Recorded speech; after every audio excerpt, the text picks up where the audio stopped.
Pour installer Linux sur une clé USB, on va télécharger d'abord un logiciel qui permet de créer cette clé USB bootable. Moi j'utilise deux logiciels, Rufus et Linux Live USB Creator. Vous allez taper dans Google ou un autre moteur de recherche Linux Live ou Linux USB. On va sur télécharger, c'est un petit peu lent, ça mouline. Moi ça fait un petit moment que j'ai pas téléchargé, mais je pense qu'il n'y a pas de souci particulier. Si effectivement c'est bien l'ID USB Creator, donc il a été téléchargé plus de 23 millions de fois. Bon, ceci dit, ça aurait pu très bien être une fausse information, mais c'est quand même très connu, donc on peut lui faire confiance au produit. On va également sur une version Linux qu'on souhaite installer, une qui sera bootable en live USB. Donc on va sur Ubuntu, télécharger Ubuntu. Il y a aussi des variantes qui sont comme celle-ci qui sera encore plus légère. Et c'est peut-être ce qu'utilise Extra PC en l'ayant modifié un petit peu. Mais du coup, en tout cas, si on va sur télécharger Ubuntu, bon super, là leur site il marche pas, très bien. Et l'autre, 2,6 Go. Donc il faut au moins avoir une clé pour être bien de 4 Go. Une clé USB de 4 Go en USB 2 ou USB 3. J'ai déjà téléchargé, donc je vais pas le refaire. La Ubuntu. Bon alors pour le télécharger, on peut aller sur le site officiel en français, l'ubuntu.fr, 384 MB, vous voyez, c'est vraiment léger. Ah, c'est incroyable, souvent ça dit que c'est pas bon. On va prendre la version 21.04 pour release. Et du coup là on voit par exemple que là elle fait quand même près de 2 Go. Donc pour ça le 4 Go c'est bien pour également laisser un peu de place sur la clé si on veut faire un Linux semi-persistant, c'est-à-dire on pourra faire certaines modifications dans le Linux et ce sera sauvegardé sur la clé USB. Donc ce ne sera pas 100% en live, mais en tout cas ça ne touchera pas au disque dur. Donc une fois que c'est téléchargé, on ouvre aussi donc le logiciel qu'on a téléchargé en premier, là, Linux Live USB. Donc je vais cliquer dessus, voilà, ça se lance. La clé qui est ici, donc moi j'ai déjà fait, donc je ne vais pas le refaire. Donc ici, on choisit une image ou un CD où on télécharge. Donc on prend par exemple donc la Ubuntu.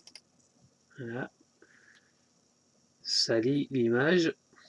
Donc ça demande environ une minute pour lire la clé. Ça dit que cet ISO n'est pas dans la liste des compatibilités. Bon, Linux, le logiciel va quand même essayer de créer la clé. Mais bon, ça marche quand même, il n'y a pas de souci. Donc ici, la persistance. Donc là, on peut en mettre un certain pourcentage. Par exemple, je sais pas, moi 500. Donc comme je disais, ça permet, lorsqu'on a le Linux de démarrer, de pouvoir sauvegarder certains paramètres et ces paramètres seront sauvegardés dans cette partie-là de la clé.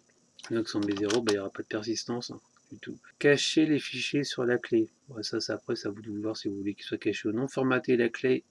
Si par exemple elle n'est pas vierge et que vous ne l'avez pas formatée, c'est mieux de la formater. Donc soit vous utilisez cette interface-là pour la formater, soit vous passez par Windows normalement pour formater la clé. Permettre de lancer Linux Live directement sous Windows. Nécessite internet. Bon, moi je l'utilise pas de jeu. Savoir si vous voulez le faire ou non, je vous avoue, j'ai jamais utilisé cette option. Et une fois que c'est fait, on clique sur l'éclair ici pour que ça fasse, ça transforme la clé USB en clé USB bootable. Une fois que cette partie est faite et que la clé est faite, il faudra du coup redémarrer l'ordinateur. Et dans l'ordinateur, il faudra aller dans le BIOS. C'est-à-dire que quand on démarre l'ordinateur, on appuie sur F2 ou la touche supprimée du clavier plusieurs fois jusqu'à qu'on rentre dans le BIOS. C'est-à-dire, en général, soit si c'est un PC un peu vieux, ça sera un écran bleu avec des écritures blanches ou jaunes.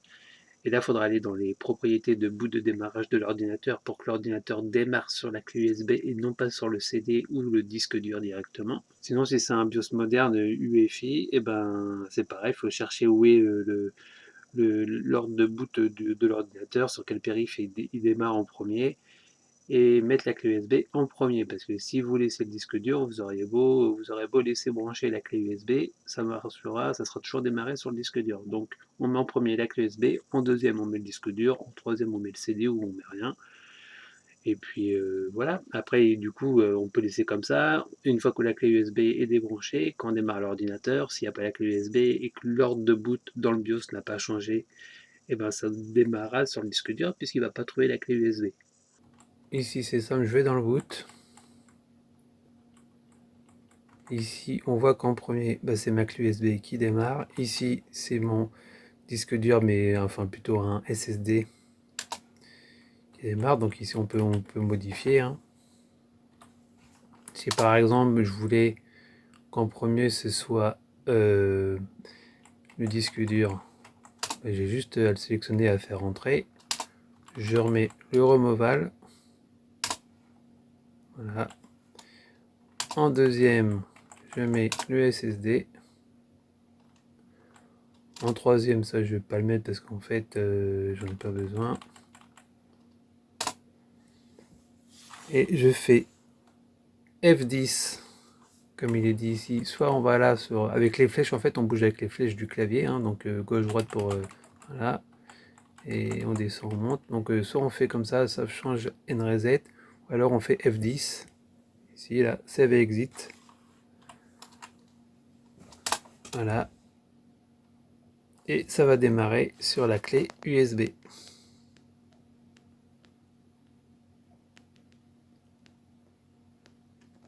Et du coup, Linux se charge.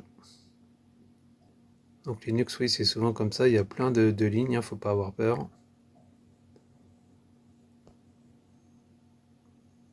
Par contre, dans mon cas, de booter sur Linux en clé USB, c'est plus lent que de utiliser le disque dur, parce que comme c'est un SSD que j'ai, et ben forcément c'est plus rapide que la clé USB.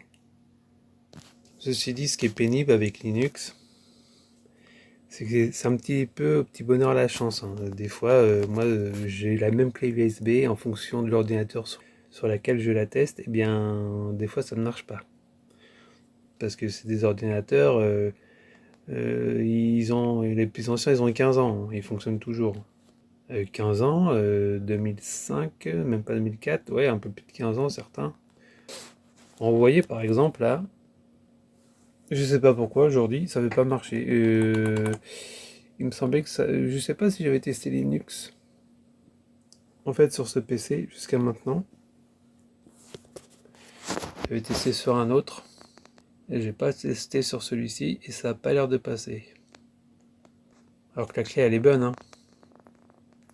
Donc la démonstration un peu ratée, mais c'est pas grave, je testerai un autre moment. Là c'était surtout pour essayer de faire la vidéo rapidement. Je vais essayer également avec une autre version d'Ubuntu. Et aussi, oui, la solution, quand on voit pas que ça marche avec... là, donc j'ai un Linux Ubuntu que j'ai configuré, enfin que j'ai téléchargé. Si on voit que ça marche pas, ben on change de version, soit une version plus récente, soit plus ancienne. Quand on a l'ordinateur un peu plus récent et que c'est un BIOS UEFI, du coup, on a le choix à avoir un petit menu. Le menu que j'avais pas tout à l'heure parce que j'avais juste booté sur la clé en mode USB classique Ubuntu. Là, j'ai quitté directement le check des disques durs et ça l'a accepté. Donc là, c'est en train de démarrer. J'espère que ça va démarrer ce coup-là. Donc on voit en bas à droite que ça mouline.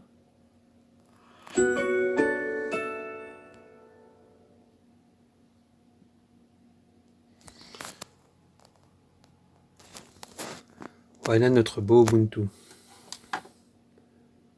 On va mettre en français. Et c'est Ubuntu.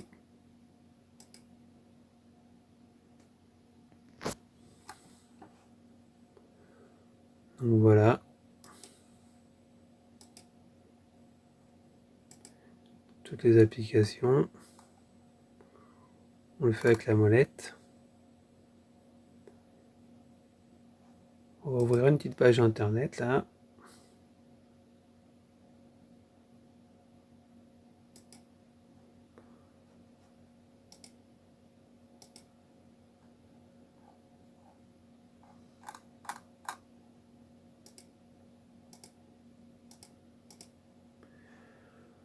Et si on va sur YouTube, on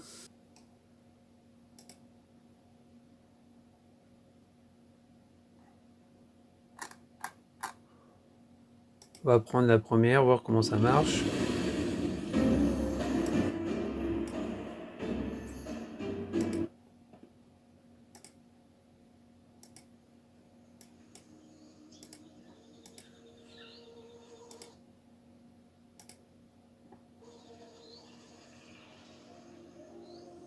voyez, Linux, ça marche quand même bien pour Internet, hein.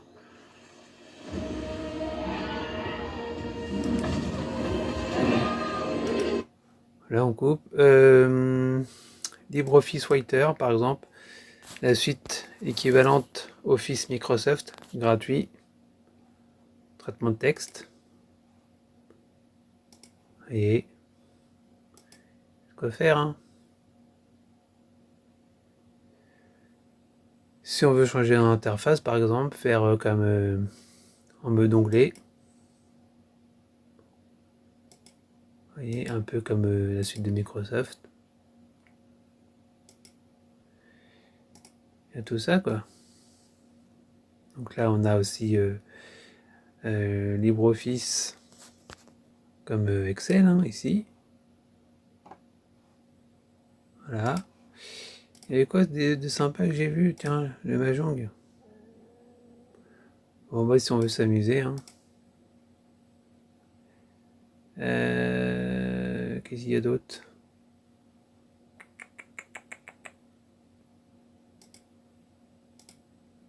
Ah merde, c'est pas le même, hein? Non, maintenant je suis con, celui-là. Voilà.